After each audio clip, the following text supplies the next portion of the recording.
All art has an important abstract element in it. Abstraction is wired into our minds.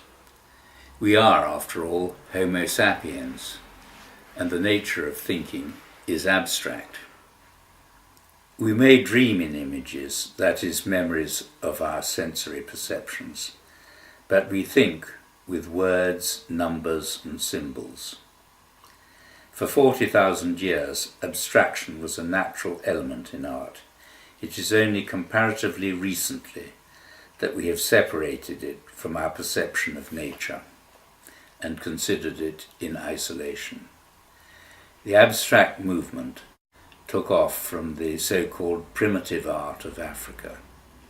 It has focused our attention on the shapes our minds unavoidably give to the natural world as we try to think about it. There are two separate abstract systems of thought that run through European art history, which I wish to outline in this film. In this film, we will be comparing the syntax of the two great traditions of European art. This is a classical Greek head. One can see in it the egg form with which many books on drawing start a head. Those books probably go on to prescribe the lay figure for drawing the figure. From the Greek tradition, we will be analysing the work of the Renaissance masters Leonardo, Raphael, and Michelangelo.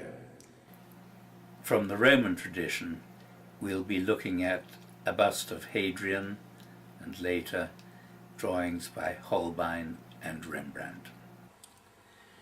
This is a bust of the Emperor Hadrian from the British Museum. He had an enormous empire, and his busts would have been needed in all important places.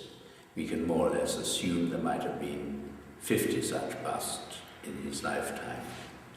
And we can guess that the original would have been modelled in terracotta by the master sculptor, and that would have been used as the kind of likeness that would be sent all around the empire.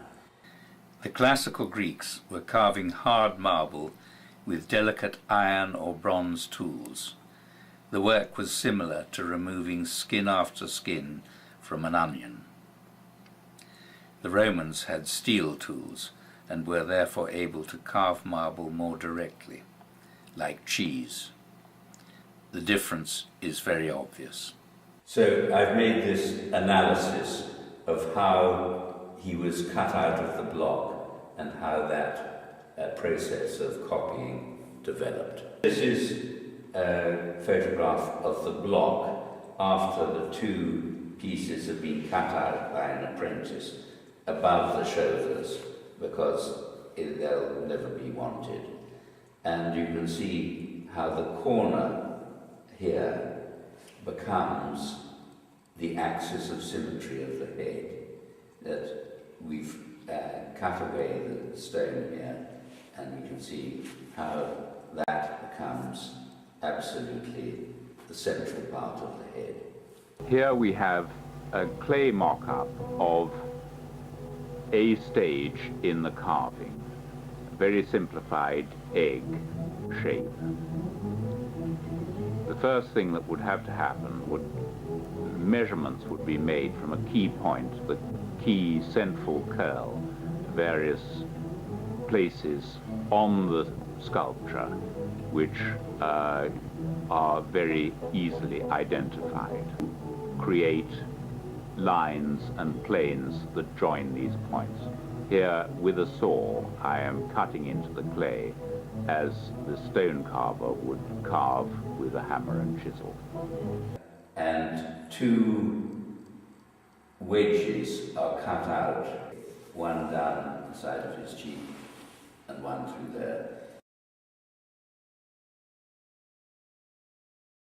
If we then look at this one, you see that that line is absolutely the line of his cheek and up to the measuring boss. You feel that And of course, by cutting that wedge, you've exposed the profile of the nose and the mouth, which is extremely convenient. So you feel this plane runs through his eyebrow there, through his cheek here, and you really strongly feel that. This other one, the plane cutting through here, is even more amusing because, in fact, on the original, which is in the British Museum, you can see the sculptor gone a little bit too far, and he's actually chipped the ears on both sides.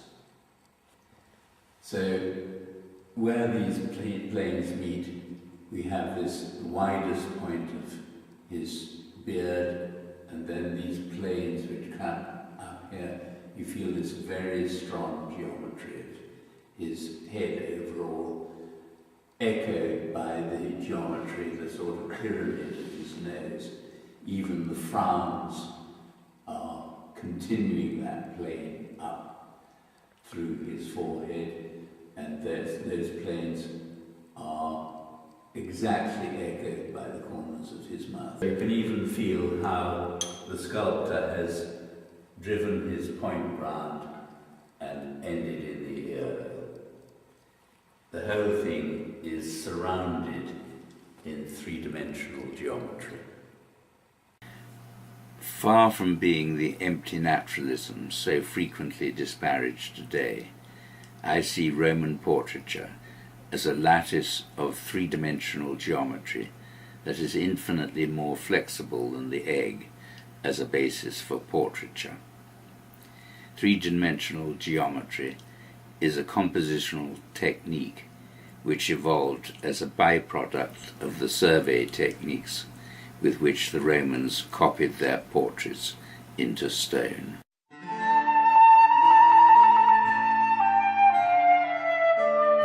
This geometry is the basis of what I call the alternative tradition of Holbein, Rembrandt or Degas.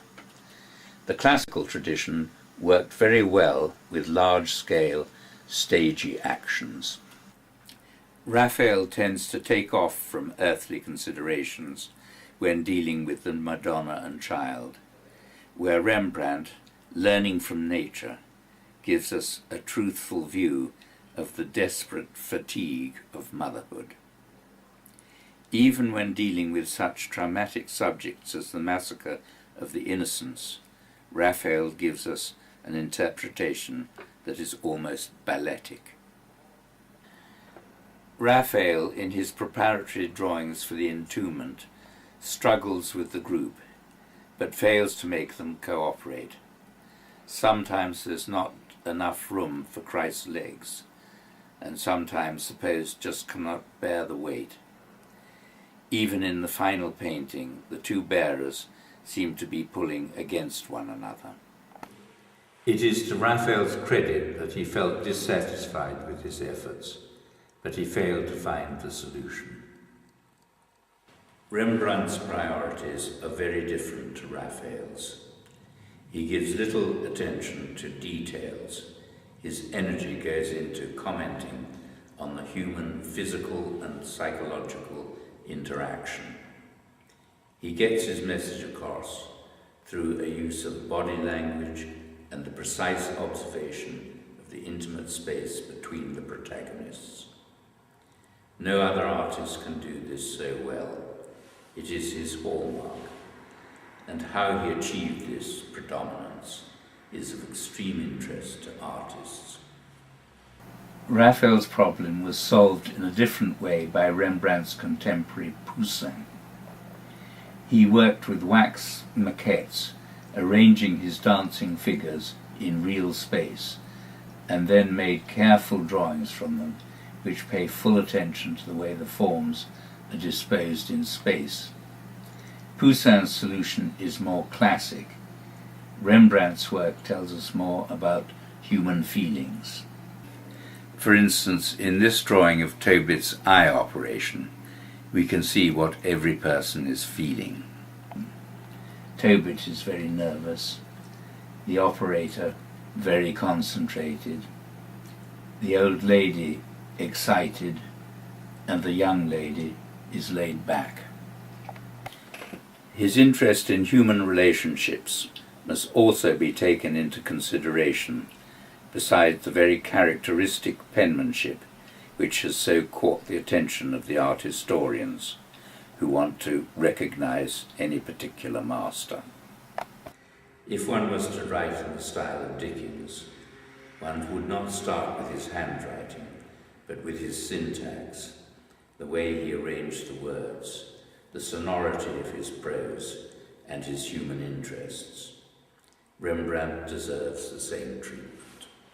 I offer an analysis of Rembrandt's style in The Round, for it was he who discovered what was necessary to overcome Raphael's problem.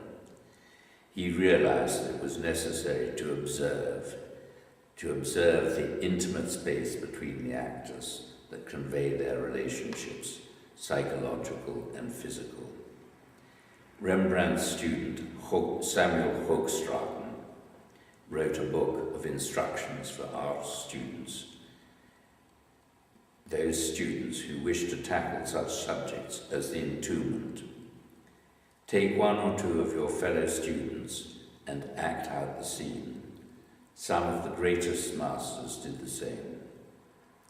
This practice is obvious in Rembrandt's own drawings. Like Raphael, Rembrandt made many drawings of the entombment or related subjects such as the Good Samaritan or the death of John the Baptist. All his drawings are rapid sketches because they are drawn from life.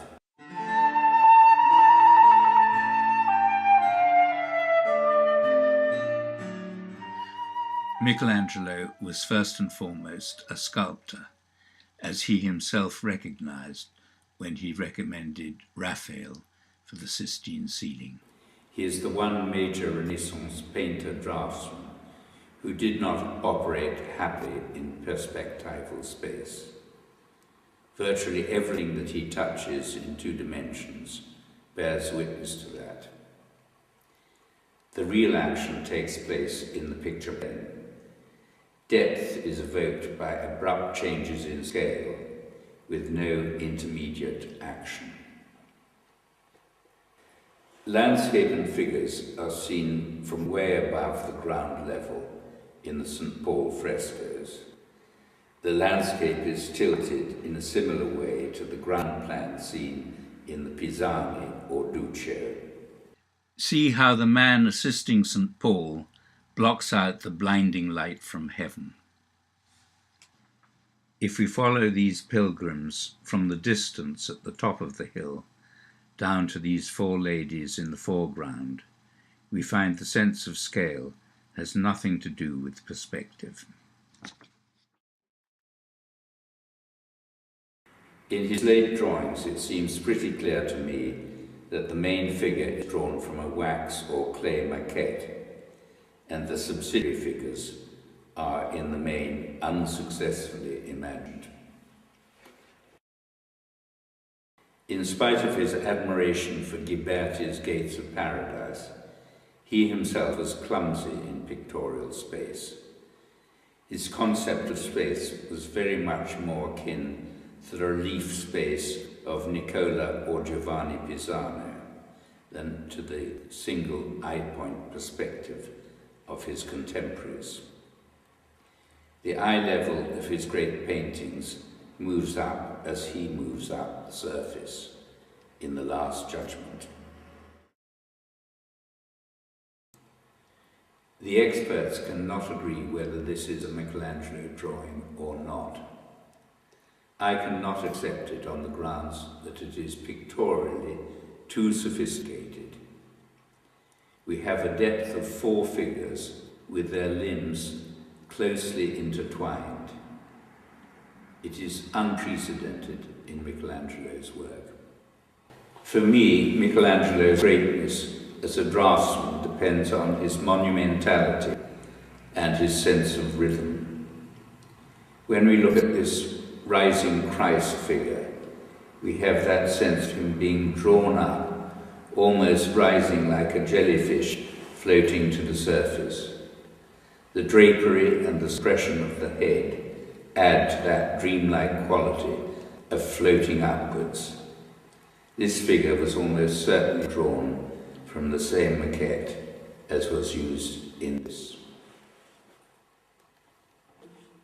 None of the other figures have this continuous grace of movement.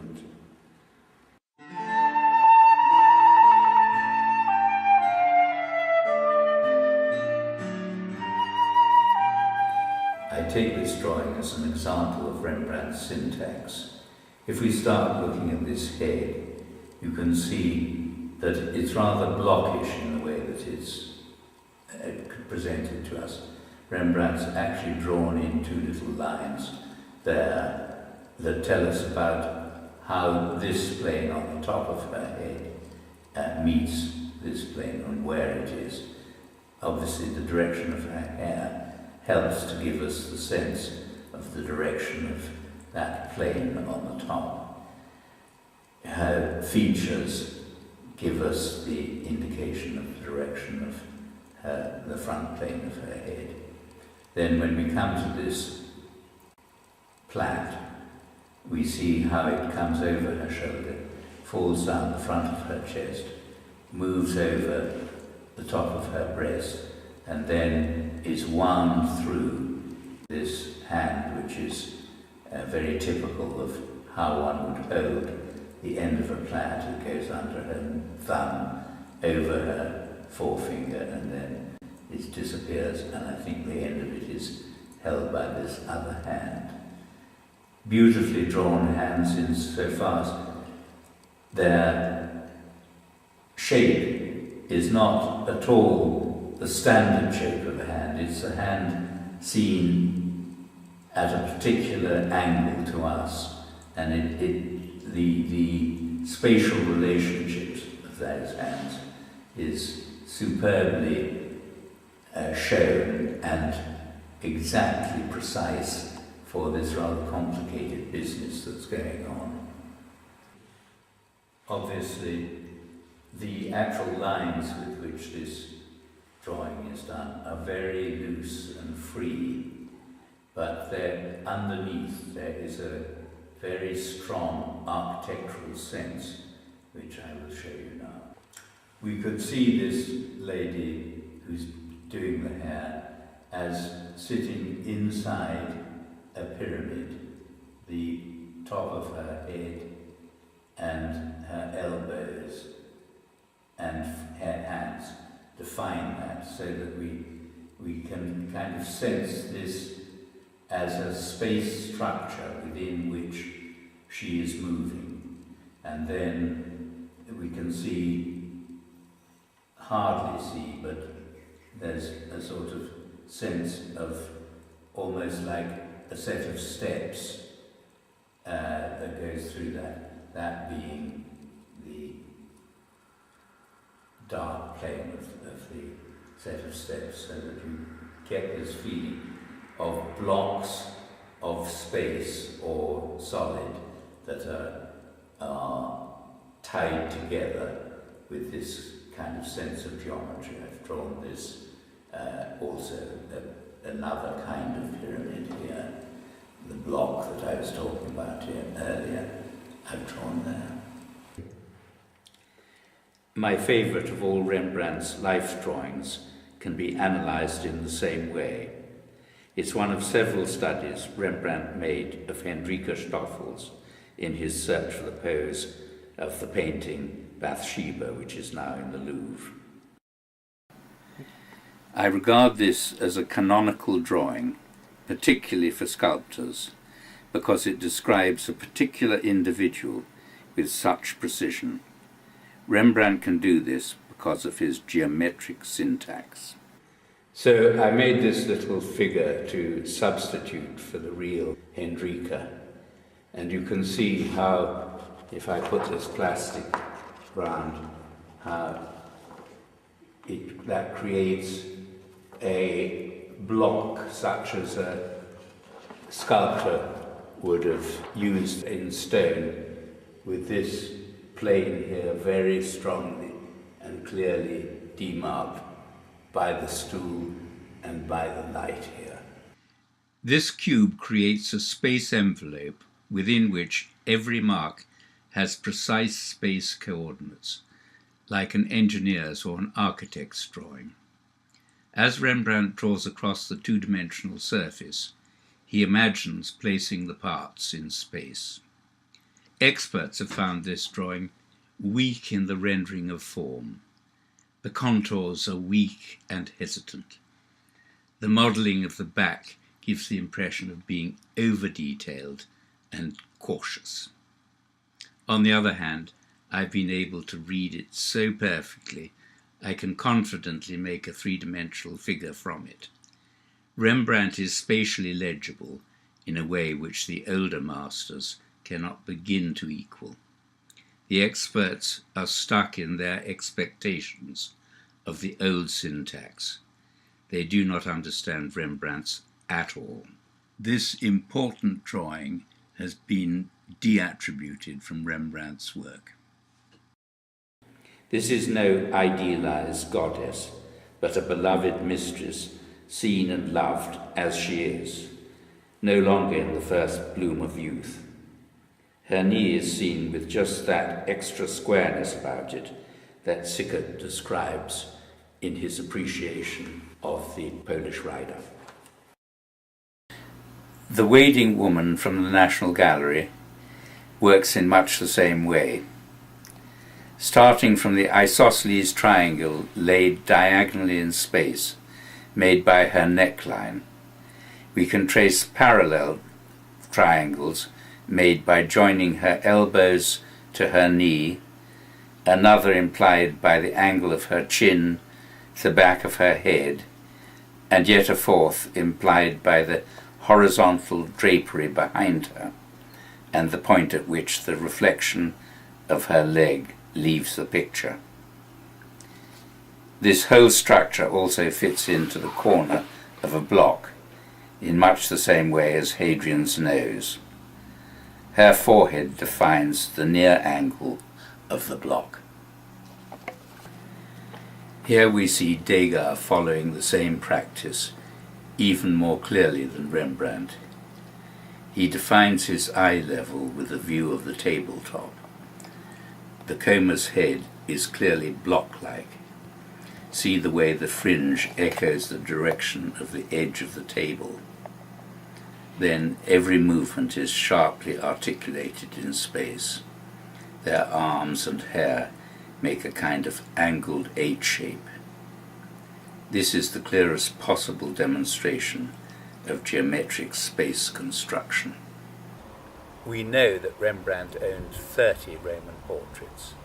The inventory taken at the time of his bankruptcy also mentions 2 books of drawings made from them. Clearly, Rembrandt loved them, and by drawing, he steeped himself in Roman geometry. This is the technical basis of his mastery of drama and psychological insight. Rembrandt's draftsmanship makes him a very important innovator, as well as a great painter. In the 19th century, Adolf Hildebrand, another sculptor, wrote an enormously influential book, The Problem of Form. I hope this little film has gone some way to solving the problem of form.